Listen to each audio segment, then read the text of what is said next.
नमस्कार, आप देख रहे हैं खबरों की खबर। मैं हूं आपके साथ सुमित अवस्थी। एक बार फिर अपना देश चुनावों के लिए तैयार है। इस बार डरिए मत, इस बार पूरे देश में चुनाव 2 महीने के भीतर नहीं हो रहे हैं, लेकिन ये चुनाव 2 सूबों में हो रहे हैं। हरियाणा में और जम्मू कश्मीर में वोट डाले ही जाने वाले हैं। पूरे देश में माहौल इस बात को लेकर गर्म हो गया है इन 2 सूबों की वजह से कि इस बार भारतीय जनता पार्टी का प्रदर्शन कैसा रहेगा, बेहतर होगा या नहीं होगा। आज हम दोनों चुनावी राज्यों की सियासी सरगर्मियों का इत्मीनान से विश्लेषण करने वाले हैं। हमारे साथ बने रहिएगा। इस शो में आज रात हम बात इन्हीं चुनावी हलचलों पर करने वाले हैं। शुरुआत हम करना चाहेंगे जम्मू कश्मीर से, जहां पर आज 10 साल के बाद चुनाव होने जा रहा है और चुनावों को लेकर जम्मू कश्मीर की आवाम में बहुत ज़्यादा इस वक्त आप कह सकते हैं कि उत्सुकता है। उनके अंदर एक बेचैनी भी है कि जम्मू कश्मीर में नई हुकूमत कौन बनेगी। इसीलिए राजनीतिक पार्टियां पूरा तैयारी से चुनावी मैदान में है। बीजेपी ने मैनिफेस्टो आज जारी किया। गृह मंत्री अमित शाह मौजूद थे जम्मू में। हम आज मैनिफेस्टो को कंपेयर करके आपको दिखाएंगे, ताकि अगर आप जम्मू कश्मीर के वोटर हैं तो आप समझ पाएं किस पार्टी की क्या घोषणा है और कौन सी पार्टी आपके लिए क्या काम करने वाली है। तो बड़ी स्टोरी जम्मू कश्मीर की है। और जैसा कि मैंने कहा, दूसरी कहानी जिस पे हम बात करेंगे वो है कांग्रेस और आम आदमी पार्टी का हरियाणा में जो कुछ चल रहा है। और तीसरी बड़ी कहानी पर हम फिर लौटेंगे और वो भी अमेरिका के चुनावों की कहानी है, जिसमें हम बात करेंगे अमेरिकी चुनावों में कि अब की बार क्या कमला सरकार होगी। क्योंकि अमेरिका के जो इलेक्शंस के नॉस्ट्रेडमस जिनको कहा जाता है, उन्होंने भी कमला हैरिस की जीत की बात कर दी है। मेहमान हमारे साथ होंगे, तो लौटते हैं। और आज बात हम करना चाहेंगे सबसे पहले चुनावी हलचलों से भरा हुआ बुलेटिन है आज। अगर आपको राजनीति में दिलचस्पी है, चुनावों में दिलचस्पी है, तो हमारे इस कार्यक्रम में बने रहिएगा। सबसे पहले बात करते हैं जम्मू कश्मीर की, यानी भारत के मुकुट की। बीजेपी ने आज अपना संकल्प पत्र या कहिए कि घोषणा पत्र जारी किया है। राज्य के नागरिकों के विकास के लिए कई लोक लुभावन वायदे पार्टी ने यहां भी हर बार की तरह किए हैं। 2 दिन पहले राहुल गांधी ने नेशनल कॉन्फ्रेंस के नेताओं के बीच ये ऐलान कर दिया था कि उनकी सरकार बनी तो जम्मू कश्मीर के राज्य का दर्जा बहाल किया जाएगा। लेकिन आज अमित शाह ने जब बीजेपी का घोषणा पत्र जारी किया तो उन्होंने पलटकर कांग्रेस से सवाल पूछा कि क्या वो नेशनल कॉन्फ्रेंस के सारे मुद्दों का समर्थन करती है।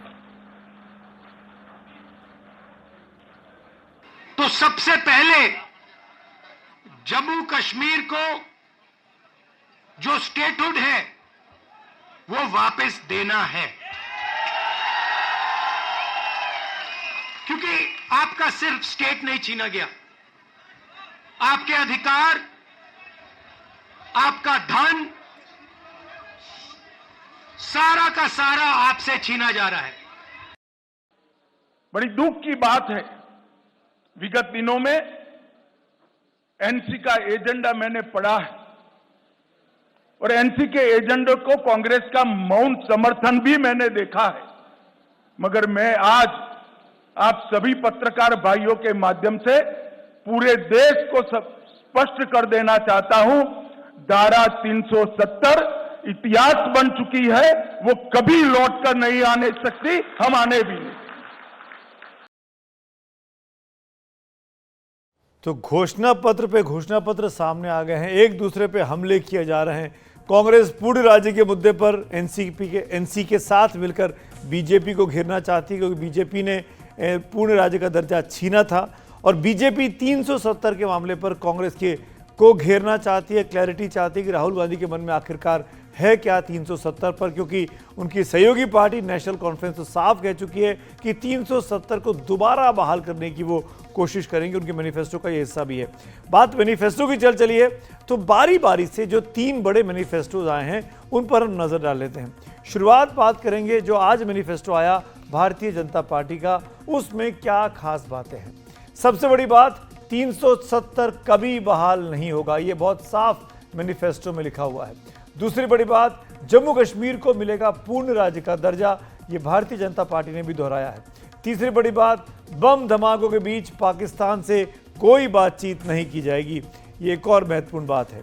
चौथी बात, आतंकवाद अलगाववाद को पूरी तरह से मिटा देंगे, ये प्रॉमिस भी बीजेपी ने अपने घोषणा पत्र में किया है। टूटे हुए हिंदू मंदिरों का पुनर्निर्माण किया जाएगा और उसके लिए एक बड़ी धनराशि आवंटित की जाएगी। छठी बात, राज्य में 5 लाख रोजगार के मौके पैदा किए जाएंगे। बीजेपी के मैनिफेस्टो की 7वीं और एक और अहम बात है और वो ये कि श्रीनगर और जम्मू में 2026 तक मेट्रो ट्रेन सेवा शुरू की जाएगी। ये बीजेपी ने विकास का, शांति का, स्थिरता का एजेंडा जम्मू कश्मीर के आवाम के सामने रखा है। अब बात कर लेते हैं पीपुल्स डेमोक्रेटिक पार्टी की, और ये वो पार्टी है महबूबा मुफ्ती की जो बीजेपी के साथ सरकार चला चुकी है। इन्हीं की सरकार जब हटी थी तब वहां पर राष्ट्रपति शासन लगा था। जम्मू कश्मीर को पूर्ण राज्य का दर्जा दिया जाएगा, ये महबूबा मुफ्ती दोहराती हैं। पाकिस्तान के साथ हम कूटनीतिक वार्ता करेंगे, ये पीडीपी ने वादा किया है। तीसरी बड़ी बात है, कश्मीरी पंडितों की घर वापसी होगी, इसको बहुत तवज्जो पीडीपी ने इस बार दी है। पीएसए, यूएपीए और अफ्स्पा जैसे कानून रद्द किए जाएंगे, जो कि एक बड़ी मांग वहां के युवाओं की है। एलओसी के पार एक मुक्त व्यापार क्षेत्र बनाया जाएगा, ये मांग भी पीडीपी ने की है। ओल्ड पेंशन स्कीम की बहाली, ओपीएस की बहाली की बात भी पीडीपी के मैनिफेस्टो में है। और 7वीं बड़ी बात है कि प्रेस की आजादी की दिशा में काम किया जाएगा। तो देखा आपने बीजेपी और पीडीपी के मैनिफेस्टो में क्या खास है। तीसरी महत्वपूर्ण पार्टी है नेशनल कॉन्फ्रेंस की, जो कांग्रेस के साथ मिलकर चुनाव लड़ रही है। दोनों के बीच सीटों का समझौता हो चुका है। इनके मैनिफेस्टो में खास बातें हैं। 370 और 35A की बहाली होगी। बीजेपी जिसकी मुखालफत कर रही है, ये उसकी बहाली की बात कर रहे हैं। दूसरा पॉइंट, राजनीतिक कैदियों की रिहाई कराई जाएगी, जिन्होंने मैनिफेस्टो में कहा है।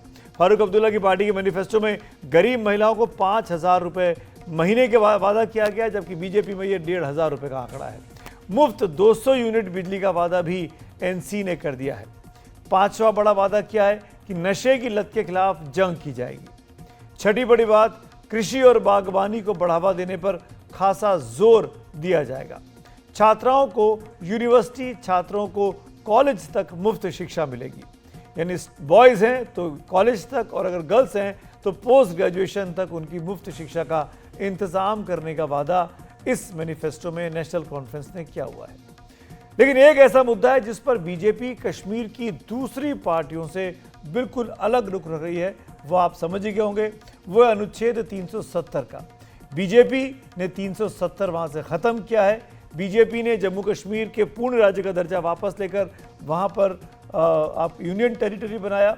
आज गृह मंत्री अमित शाह ने जोर देकर कहा कि दूसरी पार्टियां भले अपना पूरा जोर लगा लें, लेकिन अब अनुच्छेद 370 इतिहास का हिस्सा हो चुकी है और उसके बहाल होने का सवाल ही नहीं उठता। सुनते हैं गृह मंत्री को कि क्या कहा उन्होंने 370 के मामले पर और किस अंदाज में कहा। मैं अभी भी कांग्रेस पार्टी को कहना चाहता हूं, क्या इस देश में 2 राष्ट्र, 2 झंडे, 2 ध्वज के नेशनल कॉन्फ्रेंस के एजेंडे के साथ आप सहमत हो या नहीं, वो बताइए।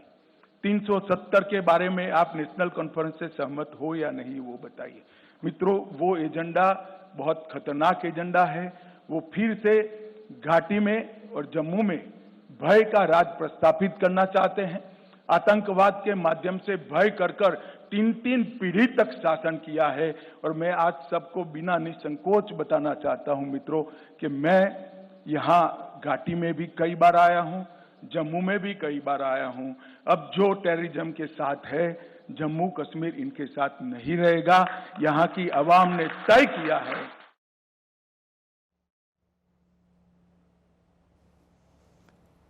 तीन 370 की बहाली संभव ही नहीं है, बीजेपी ने बहुत स्पष्ट कह दिया। और ये एक ऐसा मामला है जो कांग्रेस को कहीं ना कहीं फंसा सकता है, क्योंकि नेशनल कॉन्फ्रेंस 370 की बहाली की बात कर रहे हैं और उनके साथ ही राष्ट्रीय पार्टी कांग्रेस ने इस पर एक तरीके से बहुत ही चुप्पी सी साधी हुई है। मेरे साथ मेरे 3 सहयोगी इस वक्त वैली से जुड़े, जम्मू कश्मीर से जुड़े हुए हैं बारी बारी से। जम्मू में विकास भदौरिया हमारे साथ हैं, जहां पर आज बीजेपी ने अपना मैनिफेस्टो रिलीज़ किया। श्रीनगर में पीछे देख सकता हूं, डल के सामने नीता शर्मा जी मेरी वरिष्ठ साथी खड़ी हुई हैं। डल पीछे दिखाई दे रही है। नीता, स्वागत है आपका। और नज़ीर भाई भी किसी खूबसूरत सी जगह पे है, मैं बैकग्राउंड को देखकर पहचान नहीं पा रहा हूँ, मान के चल रहा हूँ कि कश्मीर में है तो खूबसूरत जगह पर ही होंगे। लेकिन शुरुआत आप दोनों की इजाज़त से मैं विकास के साथ करना चाहता हूँ, और क्योंकि आज गृह मंत्री पूरे फॉर्म में थे विकास, और जिस अंदाज में अमित शाह ने बार बार कांग्रेस को घेरा है मैनिफेस्टो रिलीज के समय पर, वो समझ में आ रहा था कि इस चुनावों का अगले का जो कैंपेन है आज से लेकर और 1 तारीख तक वो किस तरफ जाने वाला है, कैसे कांग्रेस को, राहुल गांधी को बीजेपी घेरने वाली है।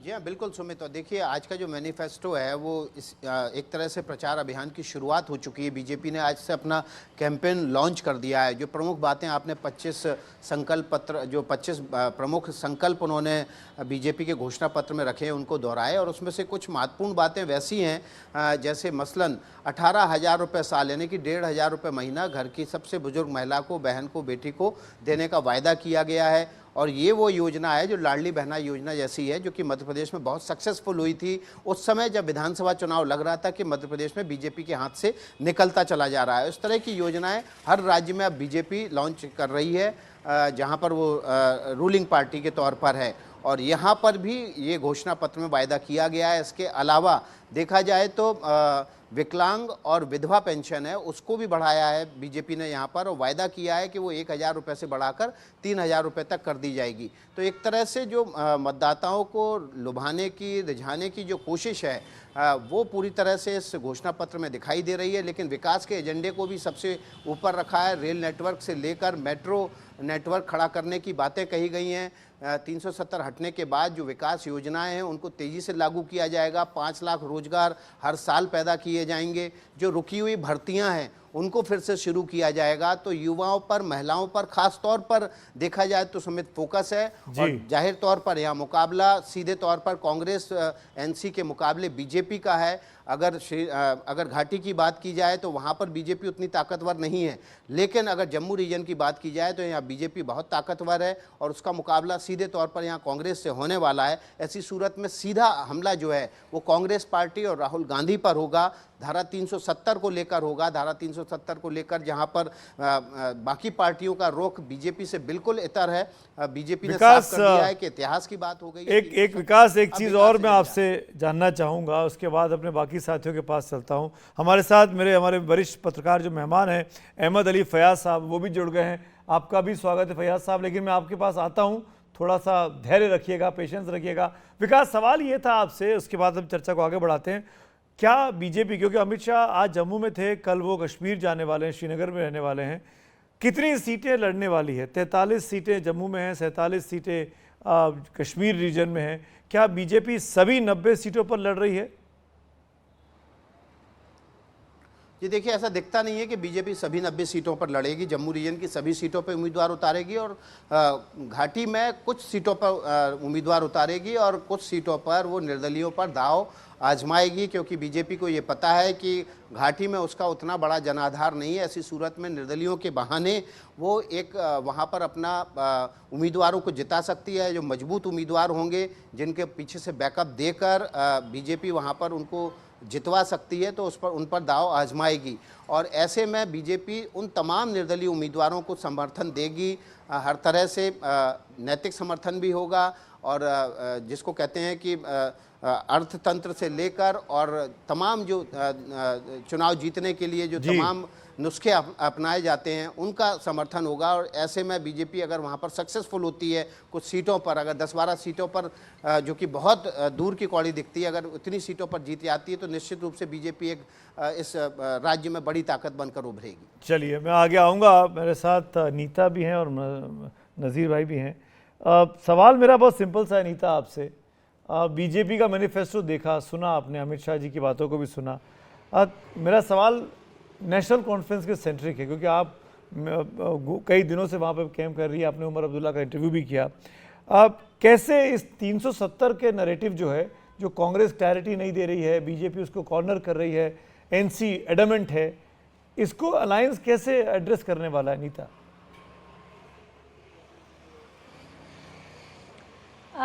बेसिकली देखो, यहाँ पे जो इलेक्शंस है वो पहचान का इलेक्शंस है, आइडेंटिटी का इलेक्शन है, स्वाभिमान का इलेक्शन है। तो धारा 370 नहीं, स्टेटहुड को लेकर जो है ये जितनी भी पॉलिटिकल पार्टीज हैं वो अपना एक वोट बैंक जो है उसके आगे तक जा रही हैं। साथ में इसके ऊपर भी है कि लैंड को लेकर है, बेरोजगारी को लेकर है, और साथ में क्योंकि लैंड जो है जब धारा 370 खत्म की गई और तब ये बोला गया कि कोई बाहर वाला भी यहाँ पे लैंड ले सकता है, जिसे लेकर यहाँ पे सिर्फ घाटी में ही नहीं जम्मू में भी बहुत नाराजगी है लोगों में बेरोजगारी को, क्योंकि अभी मैं साउथ कश्मीर के सारे जिले ऑलमोस्ट घूम चुकी हूँ। बेरोजगारी को लेकर बहुत बड़ा एक मुद्दा है। कई नौजवान कहते हैं कि कई वो हैं स्कीम्स निकली थी, कई पेपर्स हुए थे, लेकिन सारे पेपर जो हैं वो लीक हो गए और कैंसिल करने पड़े। तो एक बेरोजगारी जो है वो बहुत बड़ा मुद्दा है।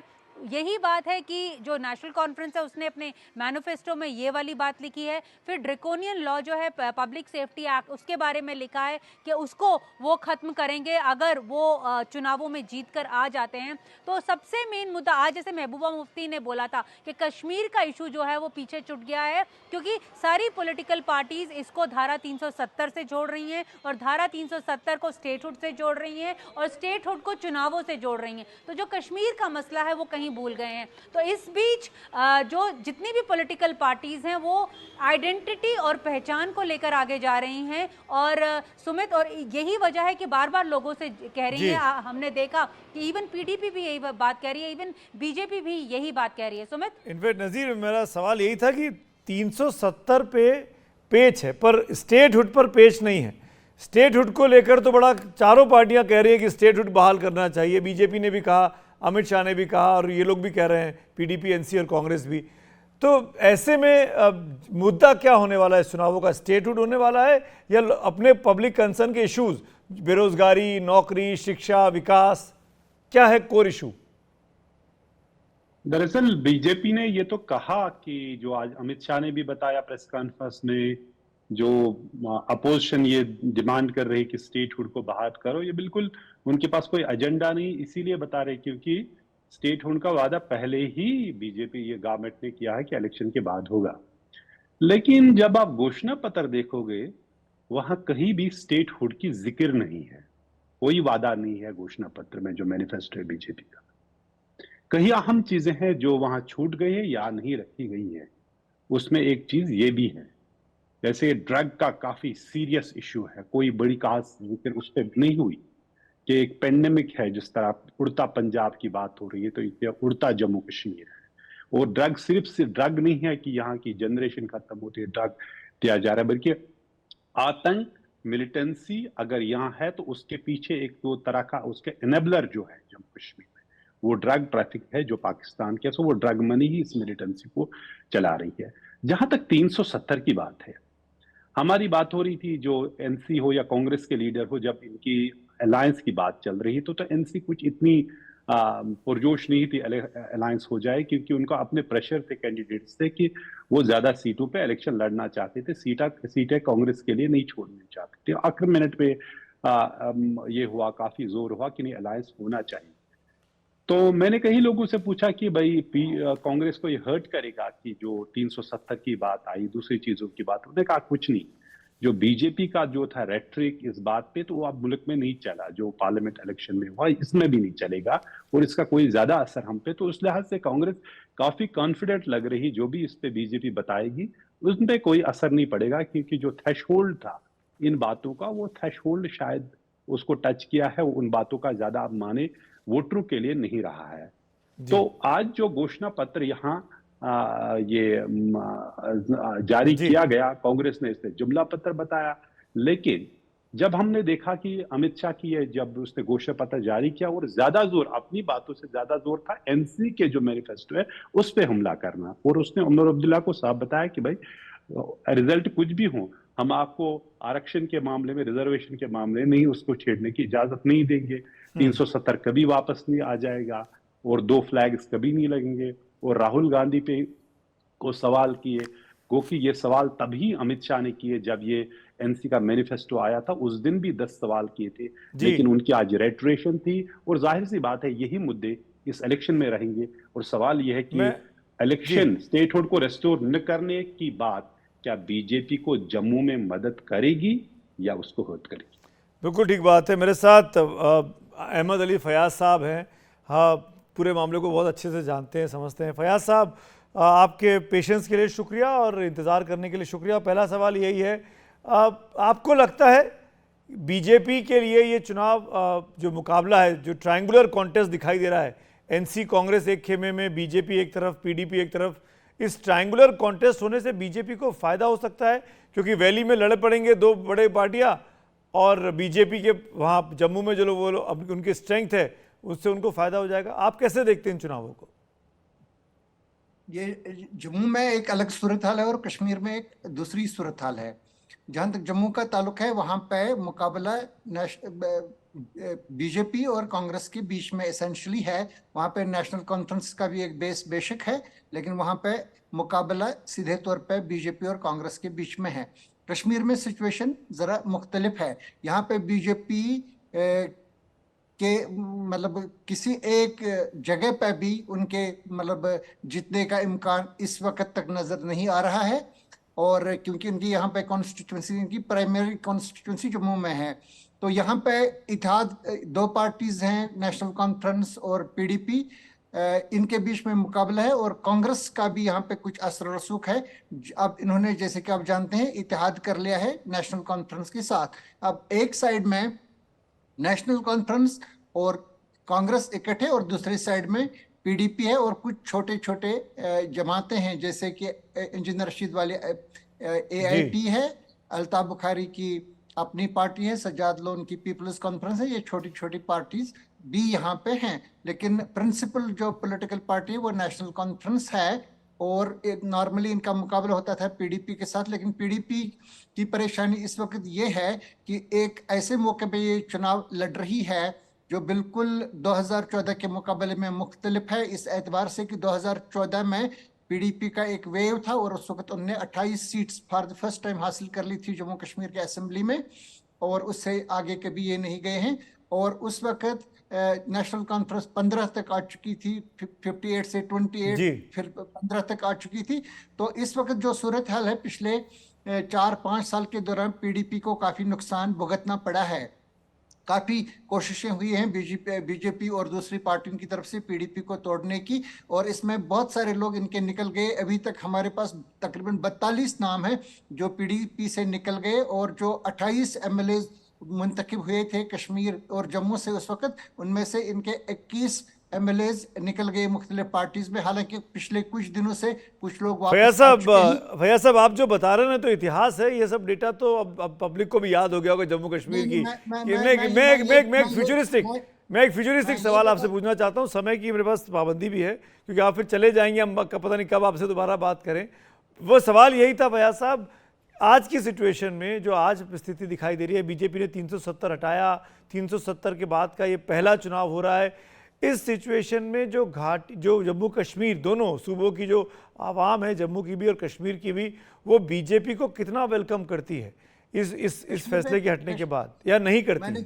मैंने पहले बता दिया, कश्मीर का बीजेपी का कोई इन्फ्लुएंस यहाँ पे नहीं है, और उनके साथ पर जम्मू में तो बड़ा पसंद करते हैं इस चीज को। हाँ, बिल्कुल जम्मू में इनका इन्फ्लुएंस है। अभी भी हमें लग रहा है कि जम्मू में ये कांग्रेस से शायद ज्यादा नशस्तें हासिल कर लेगी, इस बात के बावजूद कि कहाँ कुछ उनको वहां पे नुकसान उठाना पड़ा है पिछले 5 साल के दौरान, पिछले 10 साल के दौरान नहीं। तो इस वक्त सूरत हाल हमें यही नजर आ रही है कि जम्मू में मुकाबला सीधा बीजेपी और कांग्रेस के बीच में है। नजीर साहब, एक क्विक आंसर आपसे चाहूंगा।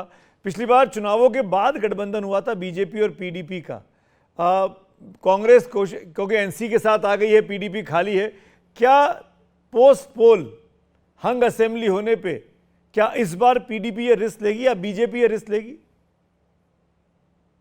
देखिए, पहले तो यहाँ जो एनसी कांग्रेस अलायंस है, मोमेंटम उनकी तरफ है, क्योंकि जो पिछले पार्लियामेंट इलेक्शन, क्योंकि रेफरेंस पॉइंट पिछला पार्लियामेंट इलेक्शन ही होगा, 2014 का इलेक्शन नहीं है, क्योंकि एक तो डिलिमिटेशन हुई है, दूसरा लद्दाख अब जम्मू कश्मीर के साथ नहीं है, तो डिफरेंट परिस्थितियां हैं और डिफरेंट इलेक्टोरेट भी है। और 30% जो है, जो वोटर हैं वो 29 साल से उनकी कम उम्र है, विच मीन्स कि करीब 30% वोटर जो है वो नए वोटर हैं, पहली बार असेंबली इलेक्शन में वोट डालेंगे 10 साल बाद, क्योंकि असेंबली इलेक्शन हो रहे हैं। एक अहम सी बात है कि बीजेपी, जैसे हम घोषणा पत्र की बात ही कर रहे थे, एक अहम बात बीजेपी ने कही घोषणा पत्र में। एक तो ये कहा कि हम सेंसस करवाएंगे जम्मू कश्मीर में, ताकि मार्जिनलाइज जो सोसाइटीज है उन तक पहुंचाया जाए। जो अब कास्ट सेंसस की मुल्क में बात हो रही है, बीजेपी दरअसल कास्ट सेंसस नाम लिए बगैर सेंसस, वो कहते हैं निष्पक्ष सेंसस करवाएंगे, ताकि जो मार्जिनलाइज सोसाइटी है उन तक टारगेट वो जो प्रोग्राम्स है वो पहुंचाए जाए। और दूसरी एक और बात जो है, जो कुछ भी डिविसिव भी हो सकती है, लेकिन नाम बदलने की बात की है। वो कहा कि शेर कश्मीर जो एग्रीकल्चर यूनिवर्सिटी जम्मू में, उसका नाम बदल के बाबा जित्तू नाम करेंगे, ये शेख मोहम्मद अब्दुल्ला के नाम पे, जिसे शेर कश्मीर कहते हैं। लेकिन जब हम ओवरऑल देख रहे हैं तो जाहिर सी बात है, एक तो इंडिया जी। अलायंस का जो है एनसी कांग्रेस का यहाँ, और दूसरी तरफ मुकाबला है बीजेपी का। पीडीपी जो अहमद अली फयाज साहब बता रहे हैं, तो वो जम्मू में ज्यादा सीटों पे लड़ ही नहीं अलायंस रहे हैं, करेंगे कि कश्मीर नहीं में भी। पोस्ट पोल सिनेरियो में? सॉरी, मैं बीच में इंटरवीन कर रहा हूं, समय की कमी है। पीडीपी ने कहा बिल्कुल नहीं करेंगे। वो अगर कह रहे हैं, उन मेरी जो जिनसे बात है, अगर करेंगे तो जरूरत पड़ेगी तो एनसी कांग्रेस अलायंस को ही मदद करें। चलिए, शुक्रिया आप उनकी चारों का जुड़ने के लिए, थैंक यू सो मच। वक्त की कमी है, अगले राज्य की ओर बढ़ते हैं। जम्मू कश्मीर पे हमने विस्तार से बात की, मैनिफेस्टो वर्सेस मैनिफेस्टो आपने देखा। अब आपको राज्यों की जंग हमारी हरियाणा में भी चल रही है, और हरियाणा में कांग्रेस और आम आदमी पार्टी जो कि एक साथ आने की बातें कर रहे थे, उनके बीच कहीं ना कहीं लग रहा है कि पेच पूरी तरह सुलझा नहीं है, पेच फंसा हुआ है। दिल्ली का पड़ोसी राज्य हरियाणा, जहां बीजेपी ने अपने उम्मीदवारों की पहली सूची जारी कर दी है, और बीजेपी में बागियों ने सर उठाना शुरू कर दिया है। बीजेपी के जो बागी जब परेशान हुए तो भागकर वो कांग्रेस की तरफ आए, और कांग्रेस इस बात को लेकर, बीजेपी की बगावत को देखकर, बीजेपी के नेताओं की नाराजगी को देखकर कांग्रेस के अंदर भी घबराहट इन दिनों बढ़ी हुई है। एक तरफ आम आदमी पार्टी के साथ गठबंधन की नरम गरम खबरें बीते 48 घंटों से आ रही हैं, जा रही हैं, तो दूसरी ओर कांग्रेस अपने उम्मीदवारों के नामों का ऐलान अभी तक टालती रही है। 2-3 बार कहा गया कि 4 तारीख को आएगी लिस्ट, 5 तारीख को आएगी लिस्ट, 6 तारीख को आएगी लिस्ट। आज 6 तारीख हो रही है, रात के करीब 9:30 बजने वाले हैं, अब तक लिस्ट नहीं आई है। लंबी बैठक हुई है आज भी दिन भर। आज रात कहा गया है कि लिस्ट जारी कर दी जाएगी। 70 से ज़्यादा नामों पर उम्मीदवार के नाम तय हो चुके हैं। ये भी कांग्रेस के प्रभारी दीपक बाबरिया ने आज सीईसी की सबसे महत्वपूर्ण बैठक खत्म होने के बाद की है। ये भी कहा कि आम आदमी की पार्टी के साथ बातचीत का दौर चल रहा है। क्या कुछ चल रहा है कांग्रेस और आम आदमी पार्टी के बीच, उस पर विस्तार से बात करेंगे, लेकिन पहले सुनते हैं कांग्रेस के हरियाणा प्रभारी को। कितने सीटों पे सहमति बनी है और कितनी सीटें बाकी रह गई हैं? आउट ऑफ 90 मेरी समझ में जो है 78 जितनी सीटों पर सहमति बन गई है, 80 सीटों पर बन गई है।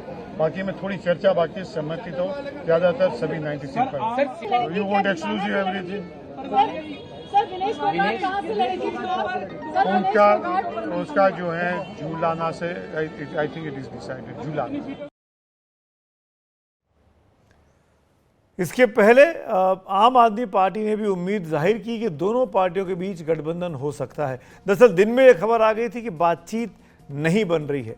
कहीं ना कहीं आम आदमी पार्टी ने 50 सीटों पर अपने उम्मीदवार खड़ा करने की एक तरीके से उनकी तरफ से इस तरह की खबरें आई कि 50 सीटों के नामों की पहली सूची वो 1-2 दिन में जारी कर सकते हैं, क्योंकि कांग्रेस के साथ बातचीत नहीं बन पा रही है। लेकिन फिर पार्टी के सांसद और पंजाब मामलों को जो देख रहे हैं, माफ़ करिएगा, हरियाणा मामलों को जो देख रहे हैं, राघव चड्ढा, वो आ गया है। उन्होंने क्या कहा, ये सुनते हैं। देखिए, अभी बातचीत चल रही है, हम होपफुल हैं। हमें उम्मीद है कि ज़रूर देश हित में, राष्ट्र हित में, हरियाणा के हित में गठबंधन होगा। हम हर संभव प्रयास उस दिशा में कर रहे हैं। Thank you. भाई चर्चाएं चल रही हैं, अब इस पे बॉल बाय बॉल कमेंट्री नहीं हो सकती है, बट उम्मीद है, उम्मीद कायम है। Thank you. इसके साथ ही आज एक और महत्वपूर्ण डेवलपमेंट हुआ, हरियाणा से जुड़ा हुआ। विनेश फोगाट, जो अभी ओलंपिक से लौटी हैं और फाइनल तक पहुंची थी, हमारी पहलवान, वो कांग्रेस में आज औपचारिक तौर पर शामिल हो गई। उनके साथ एक और ओलंपियन, एक और भारतीय बड़े पहलवान बजरंग पुनिया, वो भी कांग्रेस पार्टी में आज शरीक हो गए। दोनों ने आज सुबह ही रेलवे की नौकरी से इस्तीफा दिया, सरकारी नौकरी से, और उसके बाद कांग्रेस पार्टी ज्वाइन कर ली। अब खबर दीपक बाबरिया ने कुछ देर पहले कंफर्म कर दी है कि विनेश फोगाट जुलाना की सीट से चुनाव लड़ सकती हैं, और बजरंग पुनिया कहां से चुनाव लड़ेंगे, इसको लेकर अभी असमंजस का दौर है। अभी कोई शायद फाइनल नहीं है, हो सकता है कि बजरंग पुनिया चुनाव ना भी लड़ें। लेकिन सुनते हैं इन दोनों नेताओं को जो अब पहलवान से नेता बन गए हैं, विनेश फोगाट और उसके बाद बजरंग पूनिया। नहीं खेलना चाहती, मैंने नेशनल चैंपियनशिप खेला। उन्होंने बोला ये ट्रायल्स दे के नहीं जाना चाहते, मैंने ट्रायल्स भी दिया।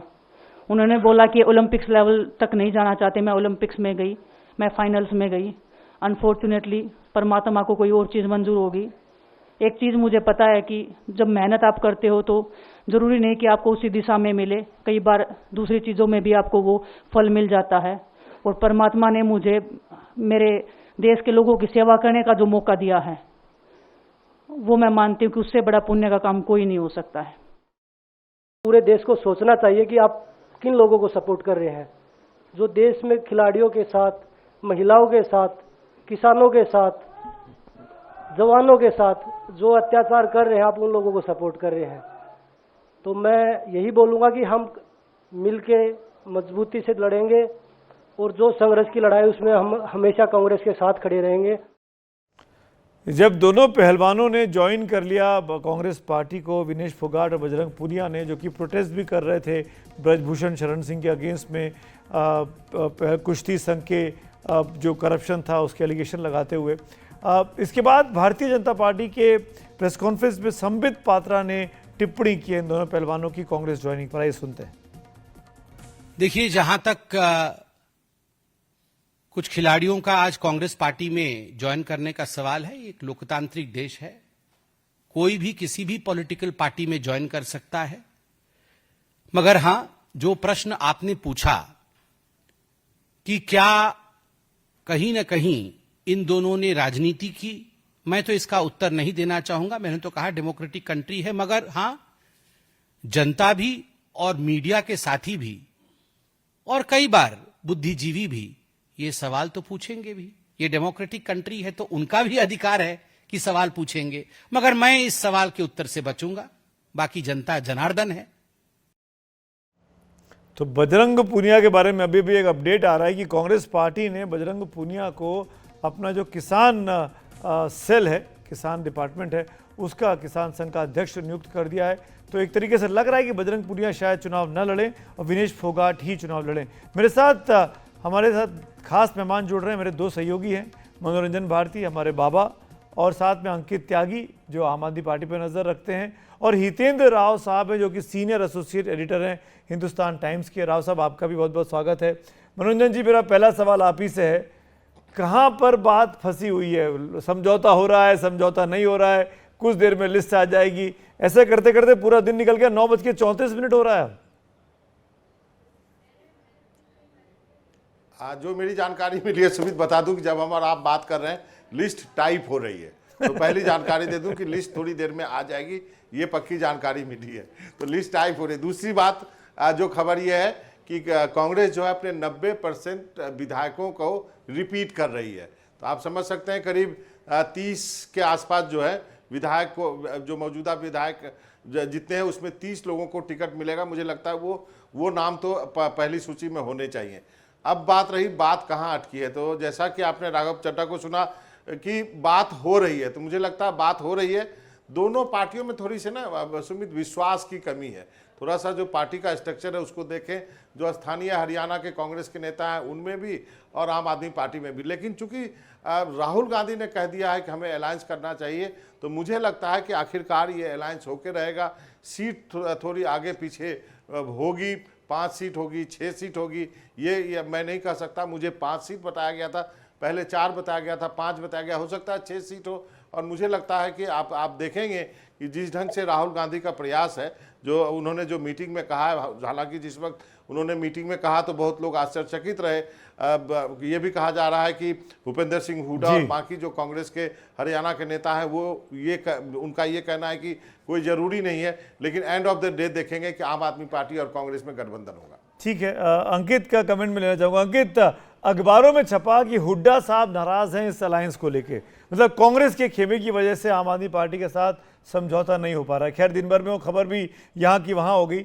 मैं आपसे जानना चाहता हूँ कि कहाँ मामला फंसा है? आम आदमी पार्टी ने कांग्रेस के लिए मुश्किल कर दिया है या कांग्रेस अड़ी हुई है? देखिए, दोनों तरफ से अब थोड़ा प्रेशर टैक्टिक है।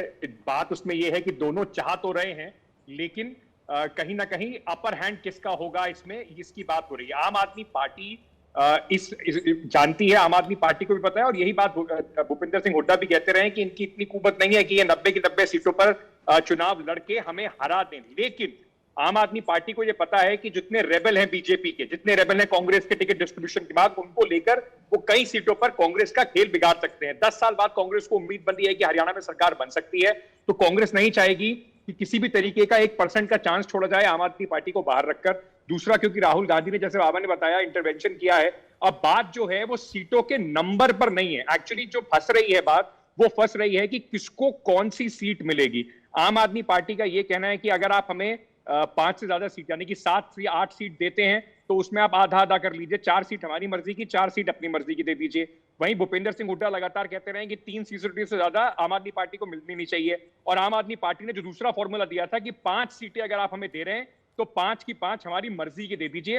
बात उस पर फंसी हुई है कि कौन सी सीट मिलेगी, ना कि कितनी सीट मिलेगी, क्योंकि कहीं ना कहीं सैद्धांतिक तौर पर आम आदमी पार्टी को भी पता है कि इस बार वो कुल मिलाकर 90 सीटों पर चुनाव नहीं लड़ सकते हैं।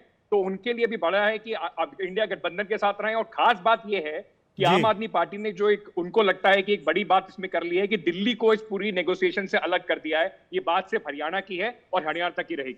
हितेंद्र राव जी, आप हम सबसे अधिक वहां पर हैं और समझते हैं, क्या सीटों को लेकर कौन कौन से इलाके हैं, कौन कौन सी सीटें हैं जहां पर ये पेच फंसा, या कोई और मामला है? देखिए Sumit ji, thank you for inviting मी।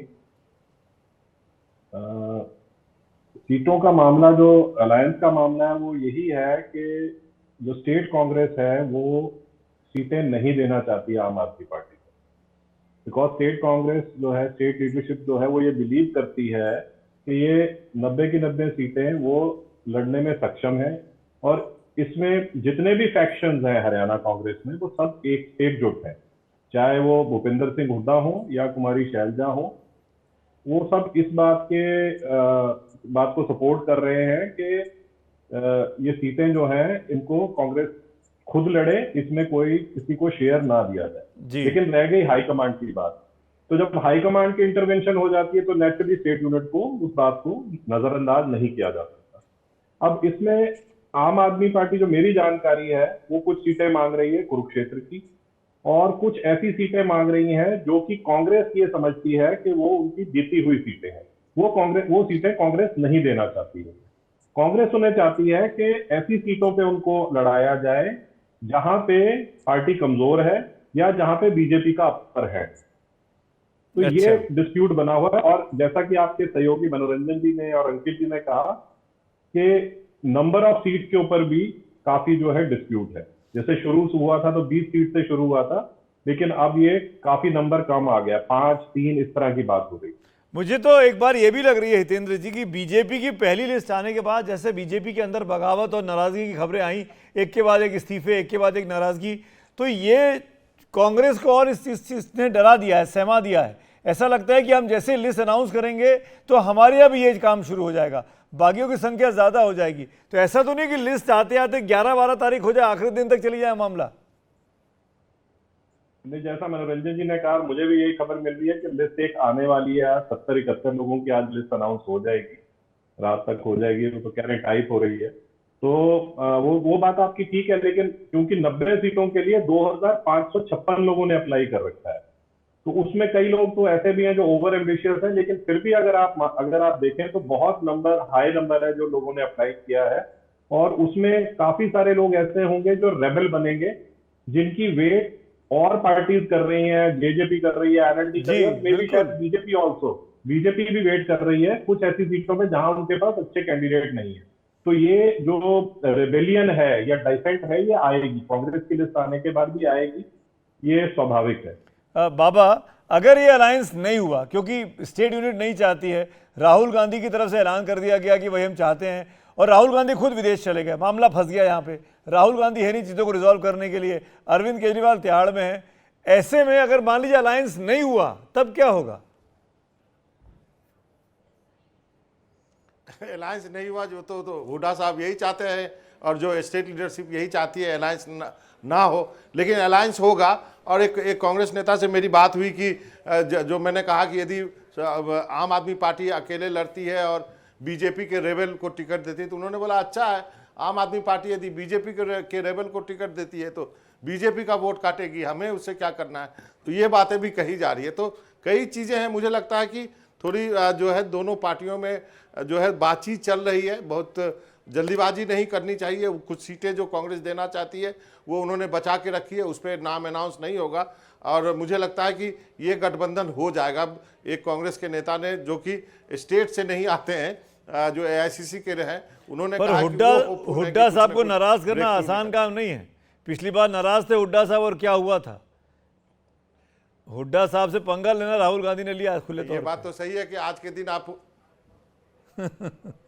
नहीं, आप हुड्डा साहब को नाराज नहीं कर सकते हैं, लेकिन आपको एक जो राहुल गांधी ने जो बात कही है वो दूर की बात कही है कि आगे किस तरह से देश की राजनीति चलेगी, इंडिया गठबंधन का क्या होगा, इस पर भी स्टेट लीडरशिप को ध्यान देना ही पड़ेगा। अंकित भी कुछ बोलना चाह रहे थे। अंकित? सुमित जी, मैं कह रहा था, देखिए हुड्डा जी को नाराज करना आसान नहीं है, लेकिन हुड्डा जी का दांव पे भी सबसे ज्यादा उन्हीं का लगा हुआ है। तो हुड्डा जी के, क्योंकि इस बार अगर 10 साल बाद कांग्रेस में कहीं पे भी थोड़ी चूक हो गई तो हुड्डा जी के लिए सबसे बड़ा नुकसान है। तो हुड्डा जी कहीं ना कहीं कोशिश करेंगे कि थोड़ा बहुत देकर अगर बात बनती हो तो बना ली जाए, क्योंकि बहुत ज्यादा हुड्डा जी भी नहीं चाहेंगे कि उनका जो इस बार का चांस बन रहा है वो खराब हो। मैं आपको एक बात बस और बताना चाहता हूं, मुझे एक आम आदमी पार्टी के जो बिल्कुल वरिष्ठ नेता हैं जो इस पूरी नेगोशिएशन में इन्वॉल्व है, उन्होंने कहा है कि राहुल गांधी विदेश जरूर चले गए हैं लेकिन फोन पर उनसे बातचीत का रास्ता खुला है। आखिरकार उनसे बात करने के बाद ही तय होगा कि अलायंस आगे बढ़ेगा या नहीं बढ़ेगा। तो दिल्ली का कहीं मामला नहीं फंसा है? कोई डीलिंग तो नहीं है कि हरियाणा में हम इतनी सीटें आपको देने वाले हैं तो दिल्ली में आप हमको इतनी सीटें दीजिएगा क्योंकि यहाँ आपका अपर एंड है? अंकित, देखिए आम आदमी पार्टी को लगता है कि उनकी इस नेगोशिएशन में सबसे बड़ी सिर्फ यही जीत है, क्योंकि सीटों पर वो 5 तक भी मानने को तैयार है कि उन्होंने दिल्ली को हरियाणा से अलग कर दिया है। और जैसा उन्होंने 2024 के लोकसभा चुनाव में हुआ था कि पंजाब में कोई समझौता नहीं, दिल्ली में समझौता, उसी तर्ज पर सिर्फ हरियाणा में समझौता। जब दिल्ली पे आएंगे तब दिल्ली की बात करें। चलिए ठीक है। मनोरंजन जी, हितेंद्र जी और अंकित, आप तीनों का शुक्रिया बात करने के लिए। हमने 10 मिनट तक बात कर ली लेकिन लिस्ट नहीं आई है। बड़ा स्लो टाइपिंग है कांग्रेस दफ्तर में, जो भी इस लिस्ट को टाइप कर रहा है 60-70 नाम टाइप करने में इतना समय लग रहा है, लेकिन खाका तैयार होता है नाम लिखने। अगर नाम तैयार होते तो शायद लिस्ट आ भी जाती। इस नोट पर एक छोटा सा ब्रेक यहां पे ले रहे हैं। ब्रेक के बाद जब लौटेंगे तो बात करेंगे हिंदुस्तान के बाहर जो चुनाव हो रहे हैं, दुनिया के सबसे बड़े, सबसे ताकतवर मुल्क अमेरिका के चुनावों की। लेकिन आप बने रहिए खबरों खबर के साथ, लौट के आते हैं तुरंत।